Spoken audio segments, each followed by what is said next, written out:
Surah Al-A'raf ayat 31 sampai dengan ayat 32. Surah yang ke-7.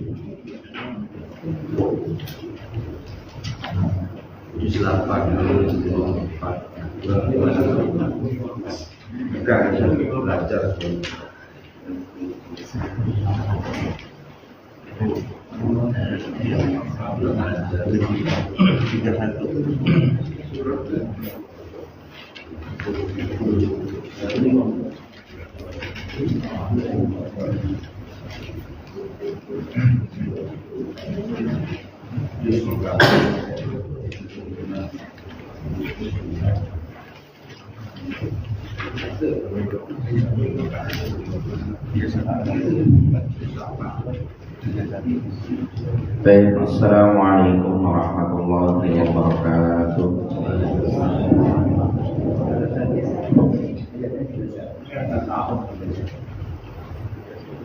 Alhamdulillah, alhamdulillahilladzi ahyana ba'da ma amatana wa ilaihin nusyur.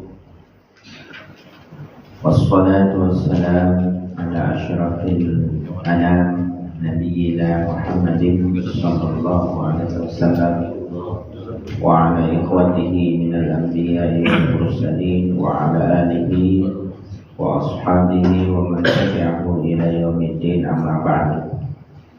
Kita bersyukur kepada Allah Subhanahu wa taala, Zat yang Maha Agung, Zat yang Maha Kasih Sayang, Zat yang telah memberikan nikmat yang tak terhingga kepada kita. Di antaranya adalah nikmat iman dan Islam yang masih ditanamkan di dalam hati sanubari kita sampai hari ini.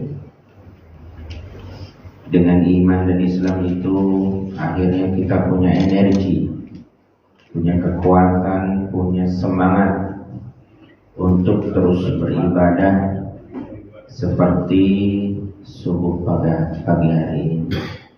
Sejak tadi malam kita terus melakukan ritual ibadah, dan hingga pagi ini kita akan berzikir sampai di waktu syuruk, yang itu pahalanya senilai haji dan umrah sempurna. Para jamaah sekalian, seperti biasa hari Ahad pagi kita tadabbur Al-Quran tematik metode tafikir. Hari ini kita membahas tentang surah Al-A'raf, berkaitan tentang Bani Adam. Mari kita awali majelis kita dengan baca doa. Bismillahirrahmanirrahim.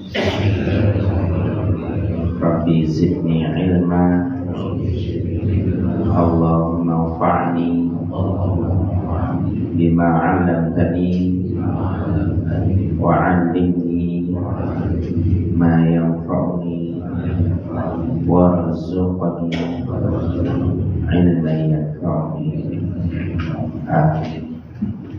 Seperti biasa kita awali surah Al-Fatihah.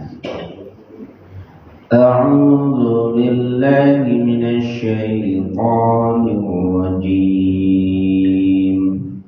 A'udzu billahi minasy syaithanir rajim. Bismillahirrahmanirrahim.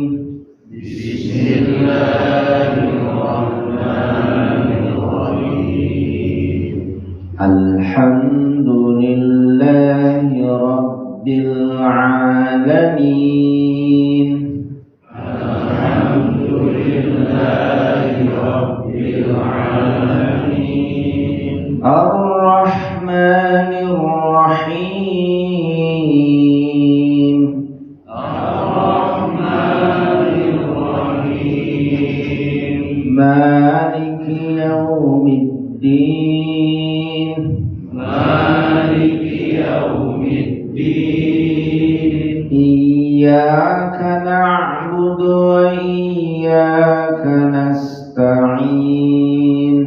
Iyyaka na'budu wa iyyaka nasta'in. Ihdinas siratal mustaqim.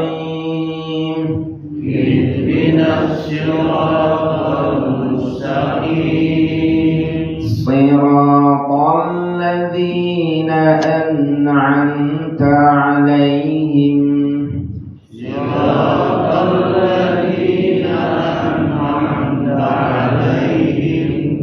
Ghairil maghdubi 'alaihim waladdallin.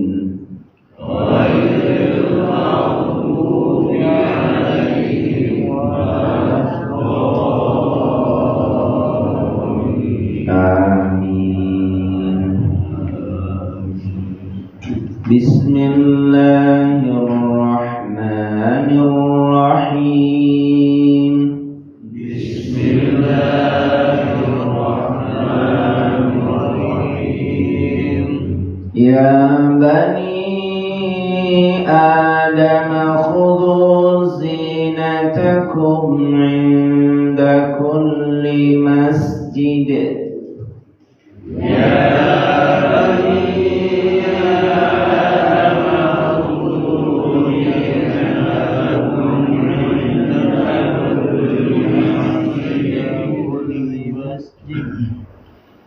khudhu zinatakum 'inda kulli masjidin wa kulu washrabu wa la tusrifu.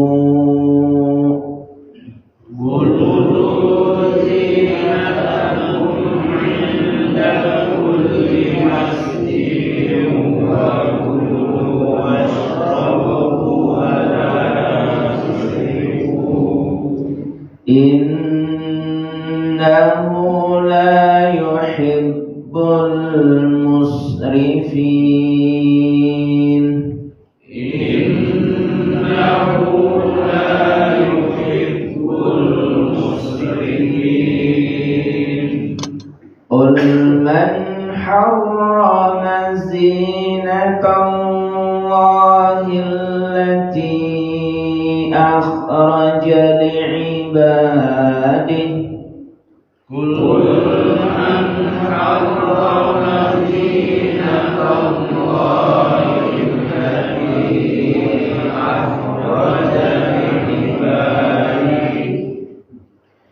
Allati akhraja li'ibadihi wat-tayyibati minar rizq.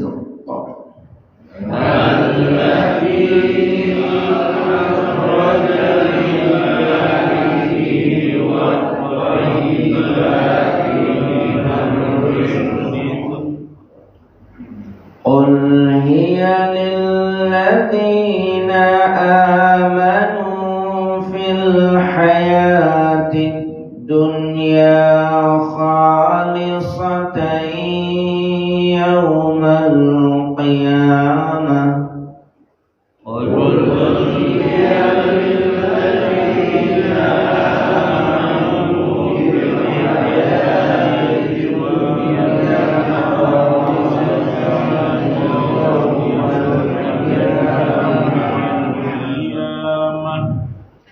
kadzalika nufassilul ayati liqaumin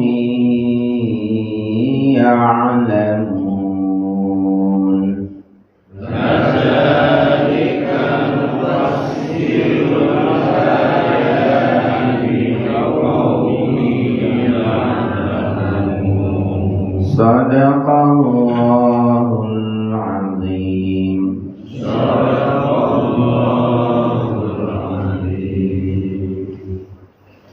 Baik jemaah sekalian, kita langsung artikan. Bismillahirrahmanirrahim. Bismillahirrahmanirrahim. Ya bani Adam. Ya bani Adam.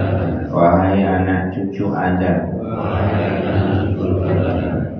khudhu, ambillah oleh kalian, zinatakum, perhiasan kalian,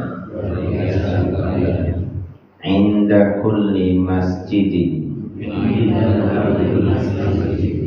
ketika di setiap masjid, wakulu, dan makanlah kalian, washrabu, dan minumlah kalian, wala tusrifu, dan janganlah kalian berlebih-lebihan. Innahu, sesungguhnya Allah, la yuhibbul musrifin, tidak menyukai orang yang berlebih-lebihan. Ul, katakanlah, man, siapakah, harrama, yang telah mengharamkan, zinatullah, perhiasan Allah, allati, yang akhraja, ia keluarkan, li'ibadihi, untuk hambanya, wattayyibati, dan hal-hal yang baik, minar rizqi, dari rizki. Qul, katakanlah, iya, semua itu, lilladzina amanu, untuk orang-orang yang beriman, fil hayati dunya, dalam kehidupan dunia, khalisatan, khususnya, yaumul qiyamah, pada hari kiamat nanti. Kadzalika, demikian itulah, nufassilu, kami menjelaskan, al-ayati, ayat-ayat, liqaumi ya'lamun, untuk kaum yang mengetahui.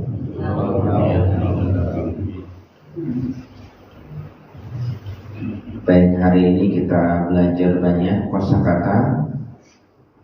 Ada kosakata yang baru.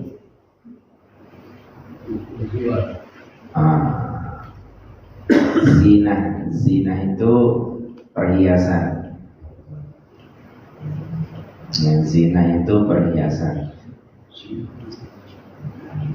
Ya, zina itu perhiasan. Jadi kemudian apa lagi di sini? Masjid ya, kata baru itu masjid ya, bukan? Oh, kalau masjid itu udah biasa. Kulu makan, washrabu, minum, tusrifu, berlebih-lebihan. Apalagi? Ya Bani Adam, kata baru bukan? Udah sering. Kemarin kita Bani Adam juga ya. Apalagi kata yang baru, rizki. Rizki itu udah jadi bahasa kita. Rizki. Khalisatan itu maknanya sama dengan khosotan. Yaumul qiyamah. Yaumul qiyamah itu artinya yaumul akhir. Yaumuddin sama artinya. Baik. Kalau kita terjemahkan secara langsung, wahai Bani Adam, ambillah perhiasan-perhiasan kalian ketika kalian pergi ke masjid atau ketika kalian beribadah. Makan dan minumlah, janganlah kalian berlebihan. Karena sesungguhnya Allah itu nggak suka orang yang berlebih-lebihan. Katakanlah, wahai Muhammad, kepada Nabi Muhammad, siapakah yang mengharamkan perhiasan Allah yang ia keluarkan untuk hamba-Nya? Siapakah yang mengharamkan perhiasan Allah yang ia keluarkan untuk hamba-Nya? Semua kebaikan dari rezeki. Katakanlah, semuanya itu untuk orang yang beriman dalam kehidupan dunia, khususnya kehidupan di yaumil qiyamah. Demikian itulah kami jelaskan secara rinci ayat-ayat itu bagi kaum yang mengetahui. Nah, yang dimaksud khudzu zinatakum, khudzu zinatakum, ambillah perhiasan kalian. Maksudnya adalah segala sesuatu yang menghiasi dan yang menutup aurat kalian. Yang dimaksud di sini adalah pakaian yang baik. Inda kulli masjid, yang dimaksud inda kulli masjid itu adalah inda sholat wa tawaf, yaitu ketika kita melaksanakan sholat atau melaksanakan tawaf. Digunakan kata-kata sujud. Yang dimaksud di sini itu yang diinginkan adalah sholat dan tawaf. Dimaksud di sujud di sini yang diinginkan adalah sholat dan tawaf. Ya. Jadi yang dimaksud zinat Allah itu adalah al-libas, pakaian. Yang dimaksud thayyibat di situ adalah al-mustaladzat, segala sesuatu yang lezat, yang enak. Nah, hiya lilladzina amanu, semuanya itu untuk orang yang beriman. Jadi orang beriman juga berhak untuk menikmati makanan, menikmati baju yang bagus. Khalisatan itu maknanya khasah, tadi sudah dikatakan. Nufassilul ayat, maksudnya Allah Subhanahu wa taala itu menjelaskan secara rinci ayat-ayat ini. Liqaumi ya'lamun, yang dimaksud ya'lamu itu adalah orang yang berilmu. Orang yang mau menuntut ilmu, maka orang itu akan paham tentang hal ini. Di sini diartikan yatadabbarun, orang yang mau mentadabburi. Jadi Al-Quran itu bukan hanya dibaca, tapi Al-Quran itu harus ditadabbur. Fa innahum al-muntafi'una biha, maka orang-orang yang bisa tadabbur, akhirnya orang itu bisa memanfaatkan semua yang Allah berikan kepada mereka. Jadi para ikhwan sekalian, di zaman dahulu sebelum datangnya Islam, sebelum datangnya syariat dari Nabi kita Muhammad sallallahu alaihi wasallam, ternyata sudah ada Ka'bah, sudah ada Ka'bah peninggalan Nabi kita Ibrahim alaihissalam. Jadi di Ka'bah itu ada ritual orang-orang musyrik. Jadi orang-orang musyrik itu tawaf juga, keliling juga, tawaf juga. Tapi tawafnya mereka itu uryan itu telanjang. Kalau laki-laki siang, kalau perempuan malam. Ini laki-laki tawafnya siang, perempuan malam, tapi nggak pakai baju, telanjang. Nah, jadi Makanya ada ayat innas safa wal marwata min sya'airillah. Sesungguhnya Safa dan Marwah itu adalah merupakan syiar Allah. Inna Safa wal Marwata min sya'airillah. Faman hajjal baita aw i'tamara fala junaha alaihima. Barang siapa yang mau haji dan umrah, enggak ada dosa. Maksudnya ayat ini menjawab ketika disyariatkannya haji dan umrah, orang itu bingung. Nah, kita kok syariatnya mirip sama orang-orang dulu yang tawafnya itu apa? Telanjang itu. Maka turun ayat. Tidak begitu. Haji dan umroh berbeda. Maka haji dan umroh sekarang ditetapkan khudzu zinatakum. Pakai baju, nggak kayak dulu. Kalau dulu orang jahiliyah itu, orang musyrik itu, mereka ritual ibadah mereka itu nggak pakai baju dan telanjang. Nah, seperti itu. Ini riwayat sejarah sebelumnya. Ya. Jadi kita melihat ayat ini di mana Islam atau Al-Quran itu tidak meninggalkan hal-hal yang bersifat teknis juga. Baik itu yang bersifat lahiriah maupun ma'nawiyah. Nah, maka Allah Subhanahu wa taala di sini menjelaskan tentang bagaimana kita bertingkah laku. Bagaimana kita mengatur kehidupan.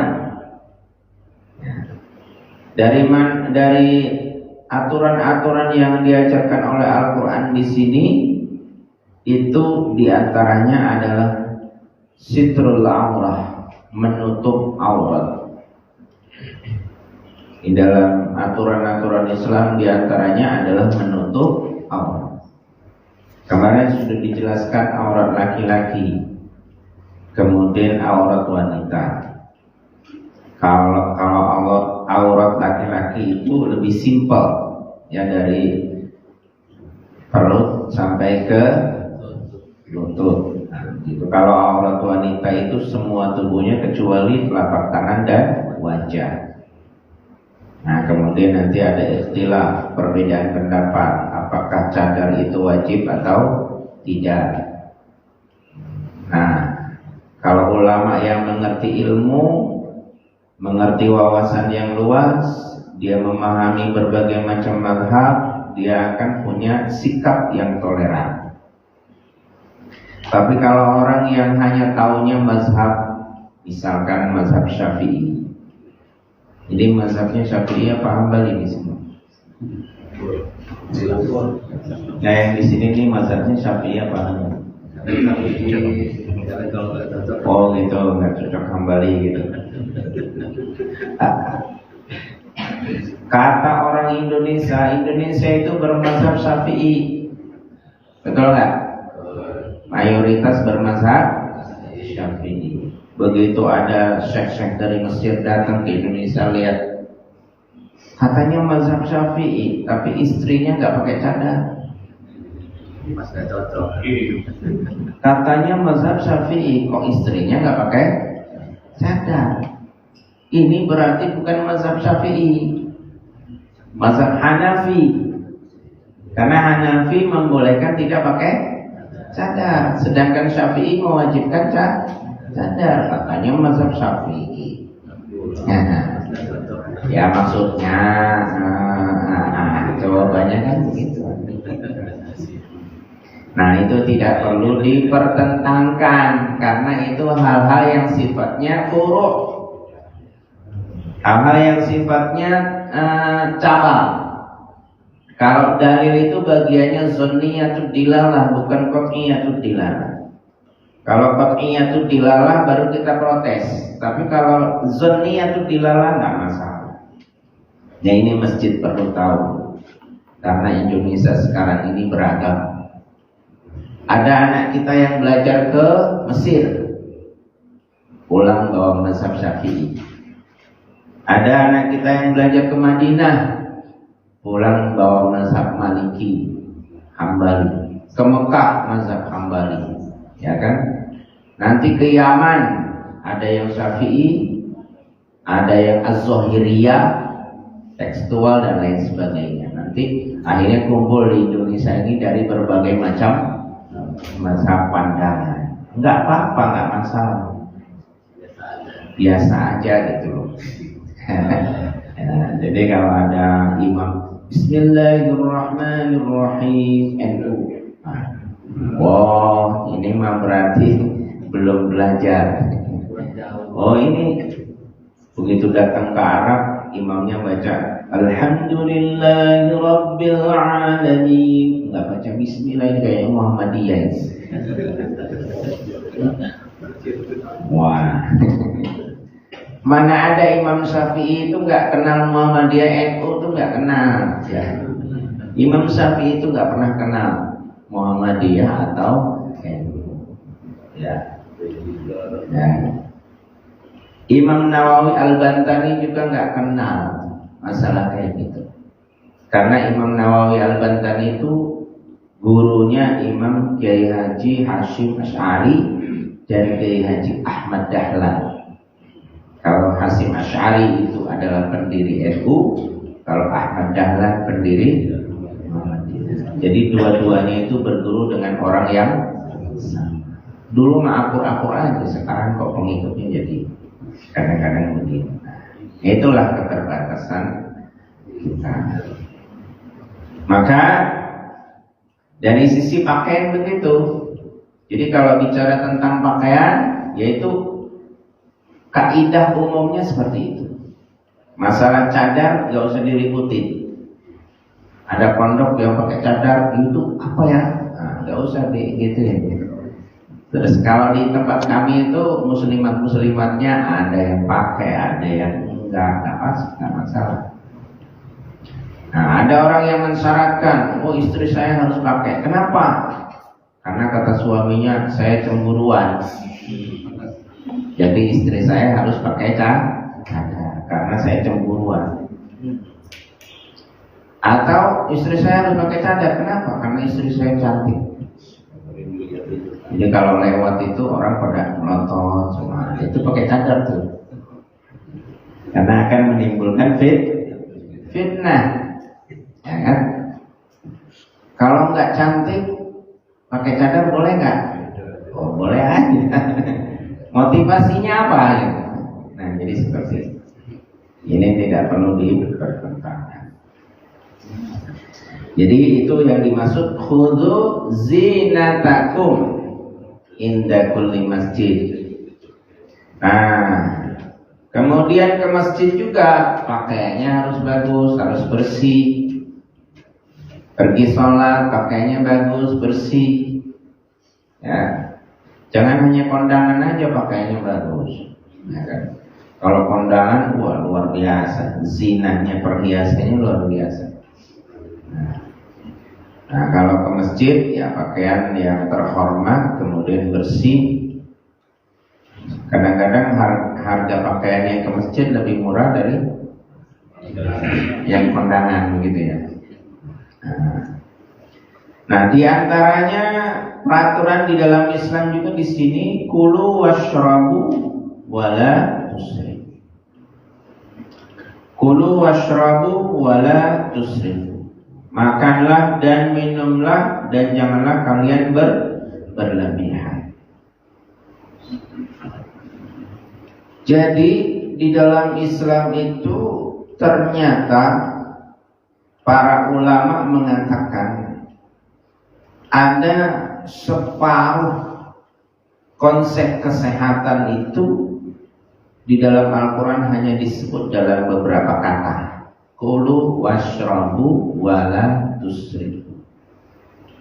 Makan dan minumlah dan janganlah kalian berlebih-lebihan.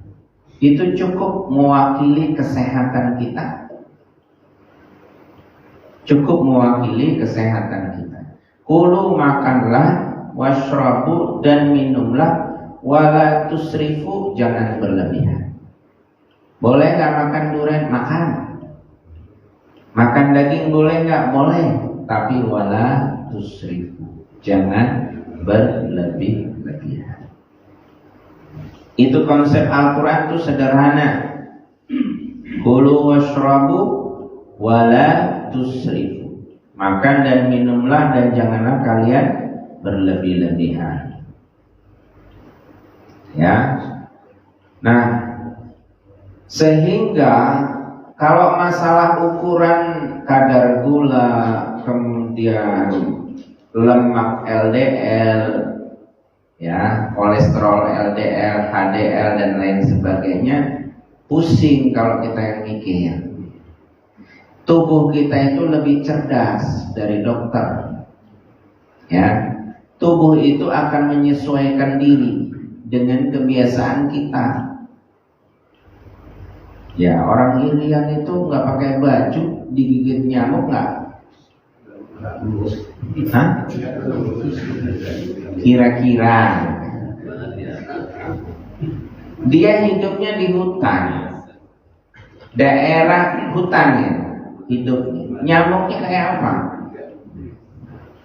Nyamuknya saya pikir luar biasa, lebih luar biasa daripada nyamuk kita. Kalau gigit kayak apa itu? Kita di kebun aja, wow, bingung.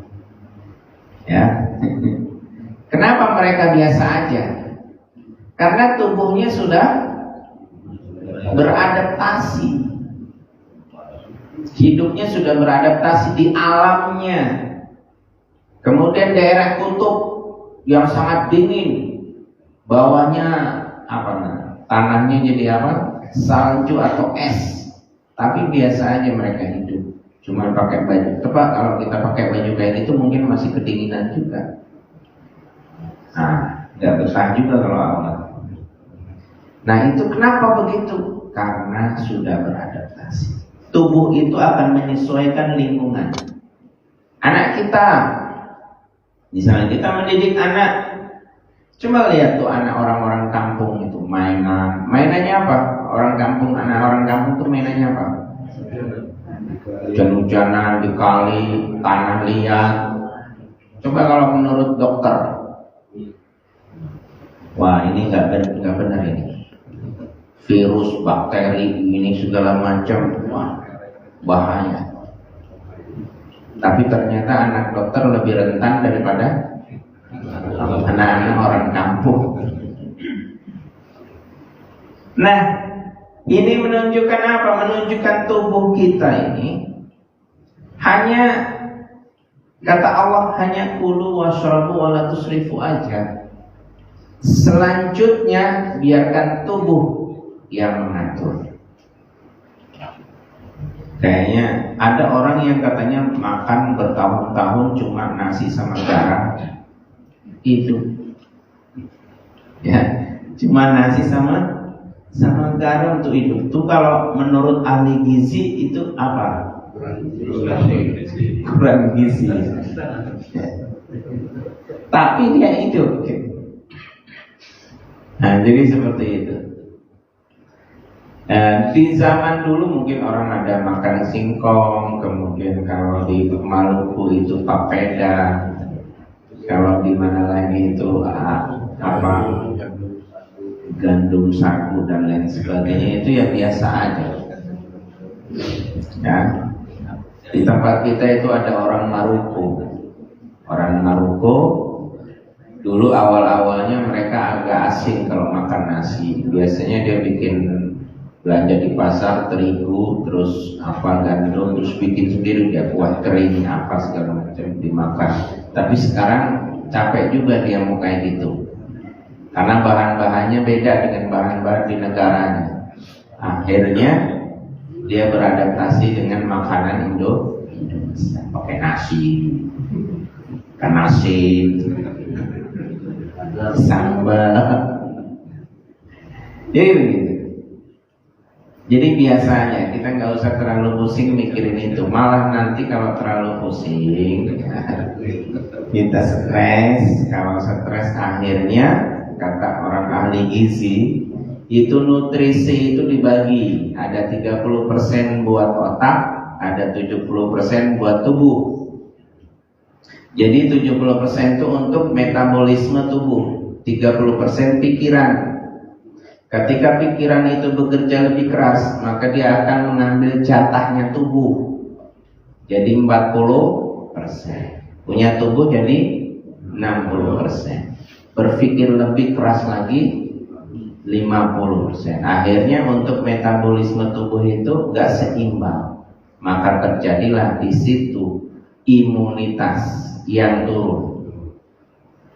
Daya tahan turun, masuklah virus.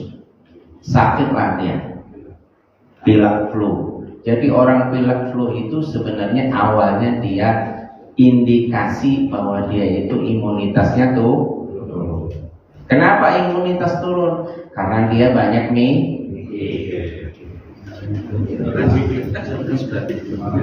karena nggak semua orang sakit flu. Di lingkungan kita misalnya yang pilek paling cuma berapa, ada yang nggak pilek. Kenapa dia nggak bilang itu imunitasnya? Gini, saya pernah belajar Pak tentang ya kan? Jadi seperti itu. Kulu washrabu wala tusrifu.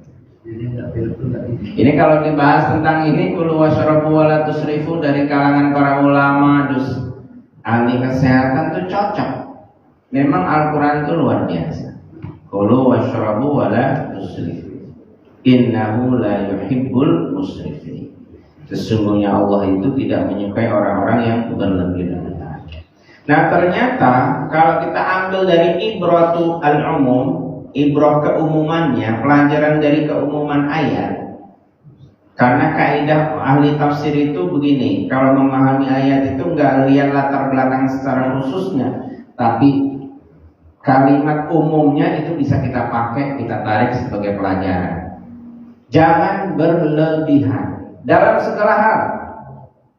Mikir berlebihan jangan.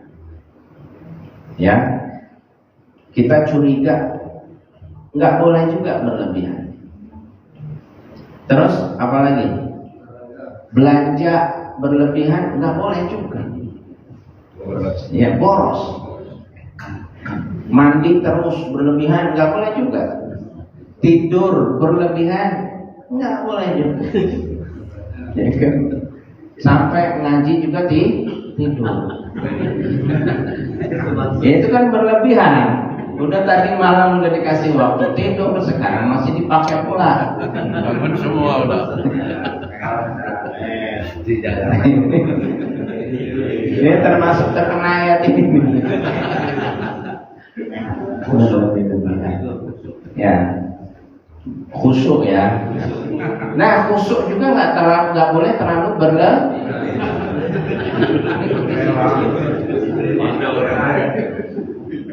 Ya, kata Gus Baha, orang yang terlalu khusyuk itu cenderung menyalahkan orang lain yang tidak seperti dirinya. Ya, dia rajin sholat qobliyah, terus puasa Senin Kemis, terus sholat duha, sholat suruh, sholat tahajud, terus melihat orang lain, kamu ini ibadahnya belum ini. Udah mulai tuh.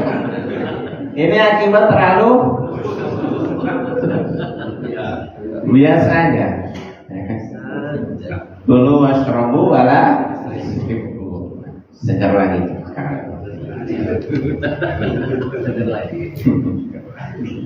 Qul man harrama zinatallahi allati akhraja li ibadihi. Allah juga melarang kepada kita untuk mengharamkan sesuatu yang tidak diharamkan. Jadi melarang sesuatu yang tidak dilarang itu nggak boleh juga. Ya, melarang sesuatu yang dilarang wajar. Tapi kalau melarang mengharamkan sesuatu yang tidak dilarang oleh syariat, itu tidak wajar. Lagi ribut masalah musik. Wah, musik boleh apa enggak? Mengharam, mana hadisnya mengharamkan? Kan?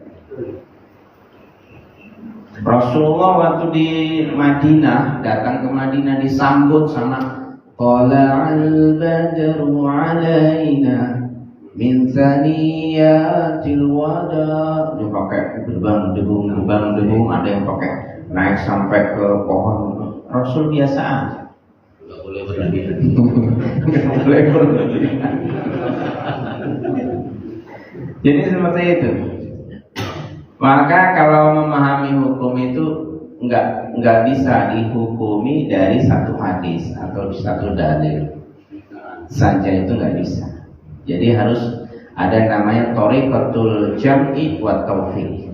Jadi metodologi ayat itu dikumpulkan, kemudian hadis itu dikumpulkan, baru disimpulkan. Siapa yang menyimpulkan? Mujtahid. Siapa mujtahid itu? Di antaranya yang mu'tabar, yang terkenal adalah imam mazhab Syafi'i, Hambali, Maliki dan seterusnya. Nah, jadi seperti itu. Qul man harrama zinatallahi allati akhraja li'ibadihi wat-thayyibati minar rizq. Ya. Nah, semuanya ini menunjukkan bahwa Islam itu adalah agama yang lengkap. Agama yang lengkap. Semuanya boleh kecuali yang diharamkan. Bahwa ada hadis yang lain, segala sesuatu yang tidak dijelaskan halal dan haramnya fala tabhasu anha. Jangan kamu bahas. Mau makan, mau enggaknya enggak apa-apa. Mau lakukan ya lakukan, enggak juga enggak apa-apa. Enggak azan.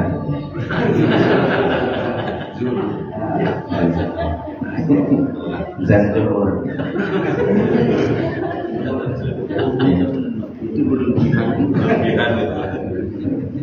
Ya.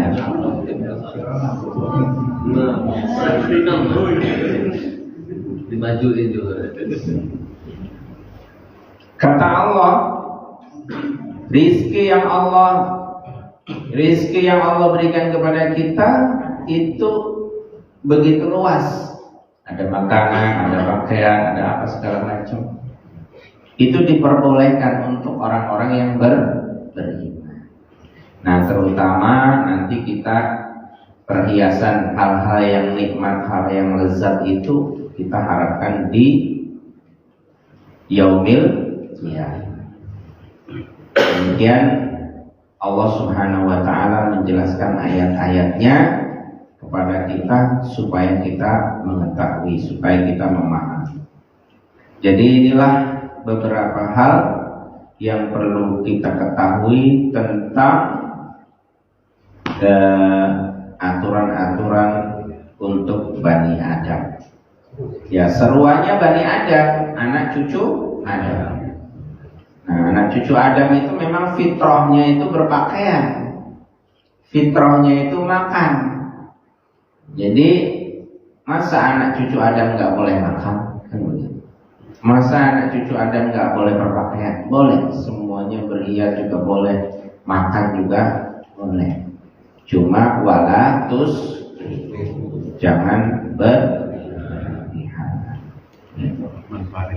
Kemudian semuanya boleh kecuali yang diharamkan khusus.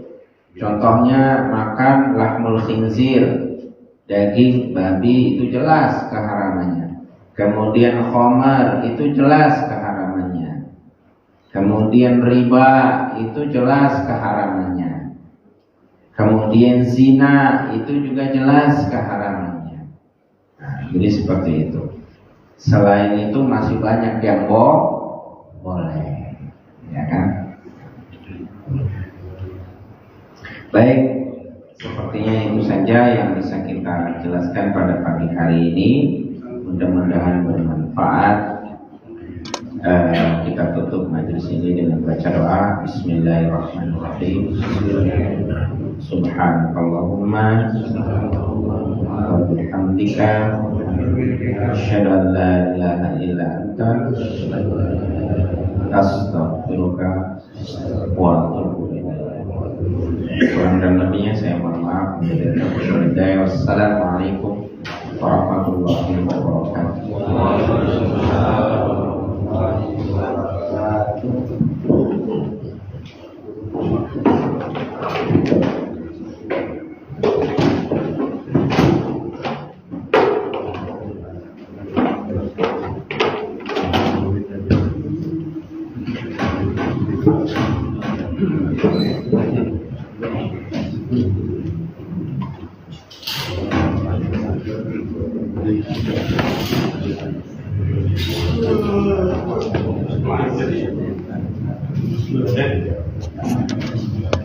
Bismillah.